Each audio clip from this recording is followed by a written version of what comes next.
बिस्मिल्लाहिर्रहमानिर्रहीम। अस्सलाम वालेकुम स्टूडेंट। आज का हमारा 5वां लेक्चर स्टोइचियोमेट्री के ऊपर है और आज का हमारा टॉपिक है एक्सेस एंड लिमिटिंग रिएजेंट। अब जी एक्सेस एंड लिमिटिंग रिएजेंट क्या है, इस पर बात करने से पहले आपको पता होना चाहिए कि बैलेंस्ड केमिकल इक्वेशन क्या होती है जी। बैलेंस्ड केमिकल इक्वेशन जी।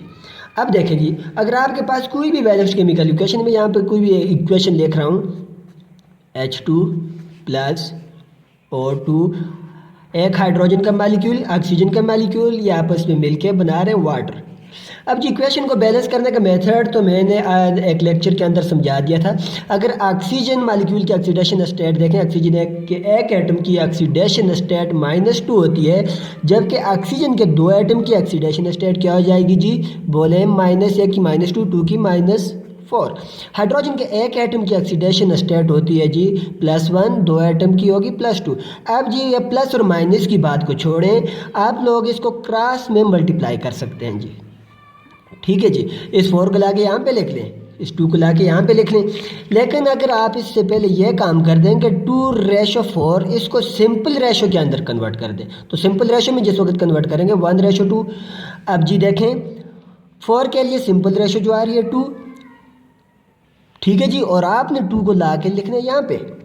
अब देखें जी हाइड्रोजन के लिए सिंपल रेशो क्या आ रही है जी 1 को लाके यहाँ पे लिखें या ना लिखें कोई ज़रूरत नहीं है जी। अब यहाँ पर हाइड्रोजन एटम 2 2 4 हाइड्रोजन एटम, तो यहाँ पर हाइड्रोजन एटम 2 आएगी। अब हम यहाँ पे लिख लेंगे 2। अब देखें जी इक्वेशन क्या जी, बैलेंस्ड है, तो इसको हम इस तरीके से लिख सकते हैं कि 2H2 प्लस O2 ये जब आपस में मिलेंगे तो इसने बनाना है जी H2O 2 मोल H2।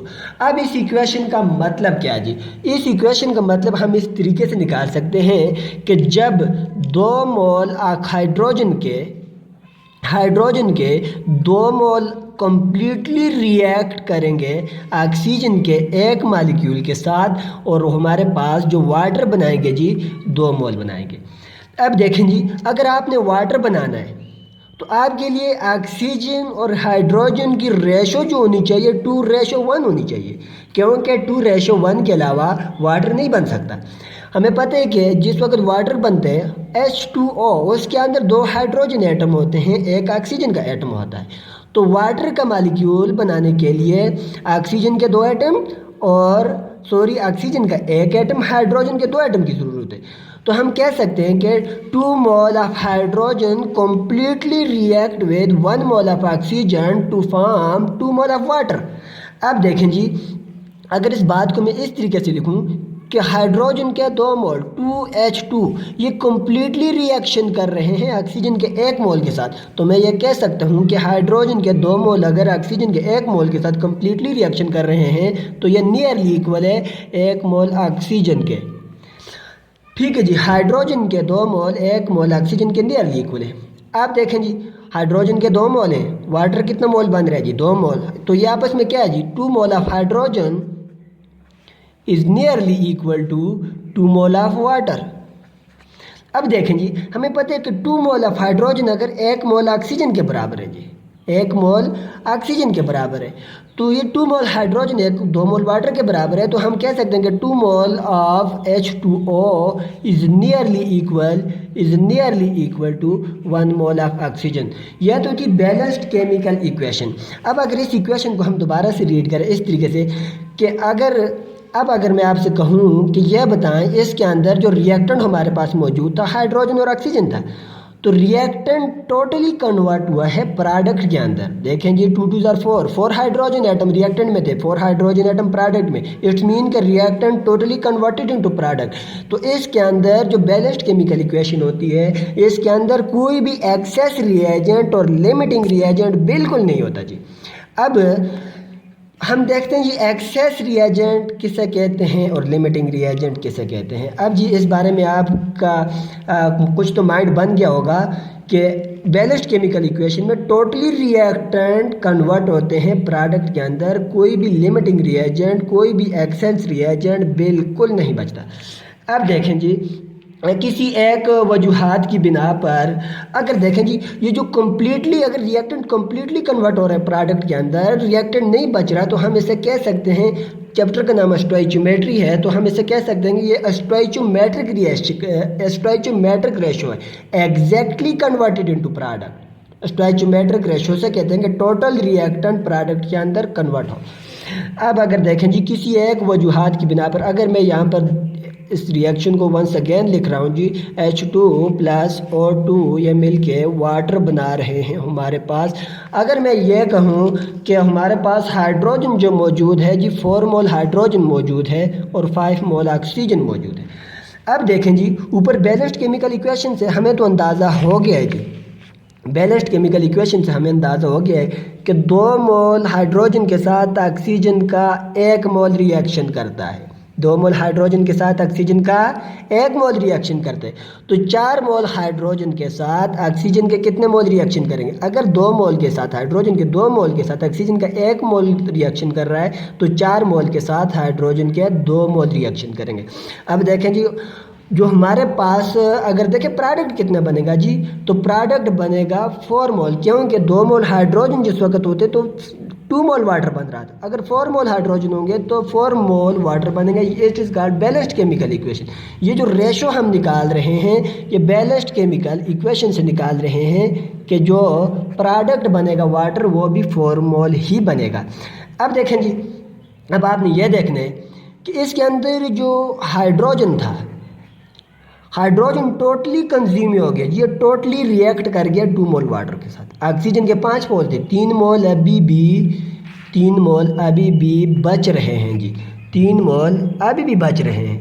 अब अगर देखें जी, हाइड्रोजन के 3 मोल ऑक्सीजन के 3 मोल बच रहे हैं। अब देखिए, हाइड्रोजन पहले फिनिश्ड हो गया जी, लिमिटिंग रिएजेंट हम उसे कहते हैं। अब देखें लिमिटिंग रिएजेंट किसे कहते हैं। अब आते हैं डिफिनीशन की तरफ जी, लिमिटिंग रिएजेंट, इतनी सिंपल बात जी। तो लिमिटिंग रिएजेंट किसे कहते हैं हम? लिमिटिंग रिएजेंट हम उसे कहते हैं कि which consumed first in a reaction. आपने यह कहना है कि जी which consumed first in a reaction, जो रिएक्शन के अंदर पहले ख़त्म हो जाए, which consumed first in a reaction. ठीक है जी। पहली बात कि लिमिटिंग रिएजेंट हम उसे कहेंगे जो रिएक्शन के अंदर पहले कंज्यूम हो जाए, उसे हम लिमिटिंग रिएजेंट कहेंगे। और जी एक्सेस रिएजेंट को तो पता चल ही गया होगा आपको। एक्सेस रिएजेंट हम उसे कहते हैं कि विच कंज्यूम्ड विच रिमेन, जो रिएक्शन के बाद भी बचा रहे उसे हम एक्सेस रिएजेंट कहते हैं। अब जी लिमिटिंग रिएजेंट अगर देखें जी, हाइड्रोजन क्या था जी, हाइड्रोजन इसके अंदर पहले कंज्यूम हो गया जी, जबकि ऑक्सीजन के 3 मोल बच रहे हैं, तो हाइड्रोजन यहाँ पर जो है ये लिमिटिंग रिएजेंट है, क्योंकि ये first consumed first in the reaction, जबकि ऑक्सीजन एक्सेस रिएजेंट है, यह रिएक्शन कंप्लीट होने के बाद भी बचा हुआ है। समझ आ गई जी।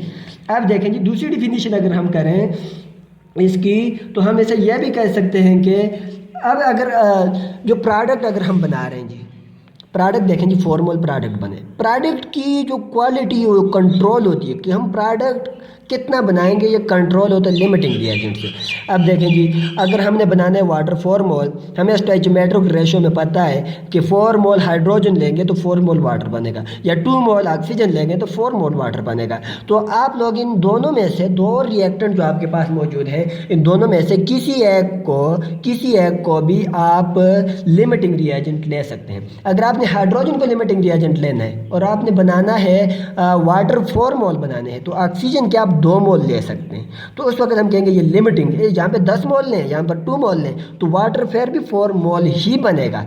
तो लिमिटिंग रिएजेंट और एक्सेस रिएजेंट बहुत ही आसान है जी। लिमिटिंग रिएजेंट उसे हम कहते हैं कि जो रिएक्शन के अंदर पहले ख़त्म हो जाए उसे हम लिमिटिंग रिएजेंट कहते हैं, और वो रिएजेंट जो एक्सेस अमाउंट में हो, रिएक्शन कंप्लीट होने के बाद भी बचा रहे, उसे हम कहते हैं जी एक्सेस रिएजेंट। अब जी किसी भी रिएक्शन के अंदर लिमिटिंग रिएजेंट को हम कैसे आइडेंटिफाई करेंगे? बहुत ही आसान मेथड है जी। आपके पास देखें जी रिएक्टेंट दो होंगे, दो रिएक्टेंट मौजूद है, एक हाइड्रोजन है दूसरा ऑक्सीजन है, तो लिमिटिंग रिएजेंट की हम आइडेंटिफिकेशन पढ़ रहे हैं जी। आइडेंटिफिकेशन बहुत ही आसान है। आपने सबसे पहले ये देखने जो रिएक्टेंट आपके पास गिवन है जी, रिएक्टेंट 1 और रिएक्टेंट 2 जो आपके पास गिवन है, तो रिएक्टेंट 1 और रिएक्टेंट 2 पहले देखें जी, ये मोल के अंदर दिए हुए हैं। अगर मोल के अंदर दिए हुए हैं तो हम उससे प्रोडक्ट की रेशो बैलेंस्ड केमिकल इक्वेशन से प्रोडक्ट की रेशो कैलकुलेट कर सकते हैं। अगर ये मास के अंदर दिए हुए हैं जी, तो मास को हमें पहले कन्वर्ट करना होगा किसके अंदर, मोल के अंदर जी। दूसरी बात ये होगी कि लिमिटिंग रिएजेंट की आइडेंटिफिकेशन करने के लिए आपको बैलेंस्ड केमिकल इक्वेशन का पता होना चाहिए, जो पहले मैंने समझा दिए जी। अब देखें जी, अब इस बात को मज़ीद हम एक सॉल्व करने के लिए आते हैं जी, एक न्यूमेरिकल सॉल्व करते हैं। इससे बहुत ही इसको जी गौर से देखें, इसको इंशाल्लाह गौर से सुनने के बाद आप अब देखें जी, ये जो हमने पहले लिया इसकी आप लोग अपने पास स्क्रीनशॉट भी ले सकते हैं जी। स्क्रीनशॉट ले लें ताकि बाद में आप इसके ऊपर खूब प्रैक्टिस करेंगे जी। अब देखते हैं जी, नेक्स्ट के ऊपर आते हैं हम। ठीक है जी, अब न्यूमेरिकल सॉल्व करते हैं कि कह रहा है कि H2CO3 can be made according to reaction. Carbon dioxide reaction कर रही है वाटर के साथ, तो यह बना रही है H2CO3। अब देखें जी, अगर आपके पास कार्बन डाइऑक्साइड मौजूद है 120 ग्राम और वाटर मौजूद है 80 ग्राम, यह तो कंडीशन दी हुई है। तो पहली कंडीशन क्या है जी, पहली कंडीशन उसने यह दी हुई है कि आप फाइंड करें आइडेंटिफाई लिमिटिंग रिएजेंट। तो यह बताएं कि अगर कार्बन डाइऑक्साइड 120 ग्राम है और वाटर 80 ग्राम है, तो यह बताएं कि लिमिटिंग रिएजेंट कौन सा है। देखें जी, दोनों किस में दिए हुए हैं, मास में दिए हुए हैं। तो हम जो कार्बन डाइऑक्साइड के 80 ग्राम आपके पास 120 ग्राम मौजूद हैं, इसको हम कन्वर्ट करेंगे किस में जी, ग्राम को कन्वर्ट करेंगे मोल में। अब देखें जी, क्योंकि मोल बैलेंस्ड केमिकल इक्वेशंस का हमें पता चलता है मोल से जी। 120 ग्राम, अब देखें जी मोल इक्वल टू मास क्या है जी 120 ग्राम, मोलर मास क्या है जी, एक ऑक्सीजन का 16, दो का 32 और कार्बन का 12, तो 44। जिस वक्त हम 120 डिवाइडेड बाय 44 करेंगे तो अगर आपके पास कैलकुलेटर मौजूद है तो आंसर आएगा आपके पास 2.727 मोल। यानी कार्बन डाइऑक्साइड के 120 ग्राम के अंदर 2.72 मोल होते हैं। अब देखें जी, दूसरी जो बात, वाटर का जो 80 ग्राम दिया हुआ है आपके पास, H2O कितने है जी, बोलें जी 80 ग्राम। अब इसी 80 ग्राम को भी आपने किस में कन्वर्ट करना है जी, मोल। N को हम के मोल को कहते हैं जी। अब देखें N इक्वल टू मास क्या है जी, बोले 80 ग्राम। वाटर का जी मोलर मास क्या होता है जी, बहुत ही सिंपल है जी 18 ग्राम। जिस वक्त आप इसको इस पर डिवाइड करेंगे तो आपके पास ग्राम पर मोल, ग्राम ग्राम के साथ कैंसिल, तो आपके पास आंसर जो आएगा 4.44 मोल। ठीक है जी। अब देखें जी, जो इक्वेशन उसने जो दी हुई थी कि कार्बन डाइऑक्साइड प्लस H2O ये रिएक्शन करके बना रही हैं H2CO3। बैलेंस केमिकल इक्वेशन देखें इसके लिए जी, कि 1 mole carbon dioxide completely react with 1 mole of water to form 1 mole of H2CO3। ठीक है जी। बैलेंस केमिकल इक्वेशन के मुताबिक अगर कार्बन डाइऑक्साइड के 1 मोल के साथ वाटर का 1 मोल ही रिएक्शन करेगा। अब देखें जी, ये तो बैलेंस केमिकल इक्वेशन बता रही है। अब देखें, जो उसने ग्राम में दिया उसको हमने मोल में कन्वर्ट किया जी। कार्बन डाइऑक्साइड कितनी है हमारे पास 2.727। अब देखें जी, इतनी मोल है। और वाटर कितने मोल है जी हमारे पास 4.444। अब आपको पता चल गया होगा कि जी कि वो जो पूछ रहा था पहला कि identify the limiting reagent part है, तो लिमिटिंग रिएजेंट को जी आइडेंटिफाई करें कि कार्बन डाइऑक्साइड के 1 मोल के साथ वाटर का 1 मोल रिएक्शन कर रहा है। अब जी कार्बन डाइऑक्साइड 2.72 मोल है और वाटर 4.4 मोल है। जो लीस्ट जो कम मिकदार में होगा उसे हम कहेंगे कि लिमिटिंग रिएजेंट। तो हम कह सकते हैं कि कार्बन डाइऑक्साइड इसके अंदर क्या है जी, लिमिटिंग रिएजेंट है जी। क्योंकि कार्बन डाइऑक्साइड के 2.727 मोल के साथ वाटर के कितने मोल रिएक्शन करेंगे, 2.727 मोल ही रिएक्शन करेंगे। तो कार्बन डाइऑक्साइड इसके अंदर लिमिटिंग रिएजेंट है और वाटर इसके अंदर क्या है जी, एक्सेस रिएजेंट है। अब जी दूसरा पार्ट वो जो बता रहा है कि calculate the maximum amount of product in gram. अब जी जो प्रोडक्ट बने, अब देखें जिस बात को ज़रा ये भी देखें कि 1 मोल कार्बन डाइऑक्साइड के साथ 1 मोल वाटर रिएक्शन करके 1 मोल H2CO3 बना रहा था। अब 2.727 मोल ये लिमिटिंग किए तो इसके साथ इतना ही रिएक्शन करेगा 2.727 मोल, और जो प्रोडक्ट बनाएगा 2.727 मोल ही बनेगा।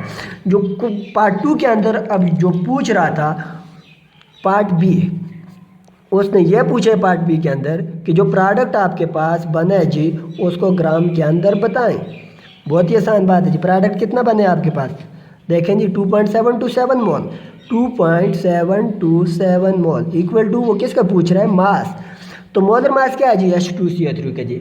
H2CO3 का जो मोलर मास हमारे पास आ रहा है जी 62 ग्राम। तो 62 को इसके साथ मल्टीप्लाई कर दें तो मास निकल जाएगा जी, मास आ जाएगा जो प्रोडक्ट हमारे पास मौजूद है 169.07 ग्राम।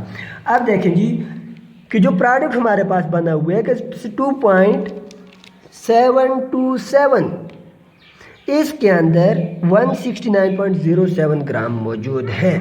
अब जी तीसरी बात वो क्या पूछ रहा है कि कैलकुलेट एक्सेस रिएजेंट इन ग्राम। जो एक्सेस रिएजेंट है उसको ग्राम में कन्वर्ट करेंगे। देखिए मैंने पहले बात की थी वाटर क्या है जी, एक्सेस रिएजेंट है। कार्बन डाइऑक्साइड क्या है जी, लिमिटिंग रिएजेंट है। अब हम लिमिटिंग रिएजेंट जी, एक्सेस रिएजेंट टोटल 4.44 मोल, ऑप्शन सी है जी।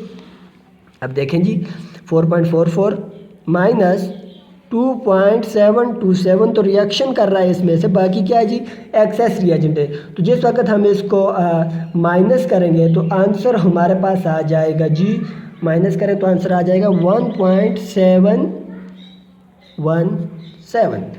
अब वो क्या पूछ रहा है जी कि जो आपके पास एक्सेस रिएजेंट उसको ग्राम में बताइए। तो मोल के अंदर एक्सेस रिएजेंट यानी एक्सेस रिएजेंट मीन कि जो वाटर एक्स्ट्रा है हमारे पास, इसको ग्राम ये इतना एक्स्ट्रा अमाउंट में बच रहा है, जो रिएक्शन में ऐसा नहीं ले रहा। अब जो बाकी बच रहा है उसको आपने बताना है किसके अंदर जी, 1.717 इक्वल टू मास में बताना है डिवाइडेड बाय मोलर मास 18। इसके साथ जिस वक्त आप ज़रब करेंगे तो आंसर आपके पास आ जाएगा 31 ग्राम। यानी इट्स मीन कि जो वाटर आपके पास एक्सेस अमाउंट के अंदर मौजूद है वो 13 ग्राम है जी। तो डियर्स आज का हमारा ये जो टॉपिक था लिमिटिंग रिएजेंट और एक्सेस रिएजेंट के ऊपर था। बहुत ही आसान बात है, लिमिटिंग रिएजेंट वो होता है जो रिएक्शन में पहले कंज्यूम हो जाए, और एक्सेस रिएजेंट वो है जो आफ्टर रिएक्शन भी बचा रहे, उसे हम एक्सेस रिएजेंट कहते हैं। अब ये जो टोटल मैंने न्यूमेरिकल सॉल्व किया जी, आप इसकी जी अपने पास स्क्रीनशॉट ले सकते हैं और बाद में इसकी खूब प्रैक्टिस भी कर सकते हैं जी। तो इंशाल्लाह आप इसकी खूब प्रैक्टिस करते रहे। इंशाल्लाह हमारा नेक्स्ट टॉपिक होगा theoretical yield and actual yield as a percentage. Thank you.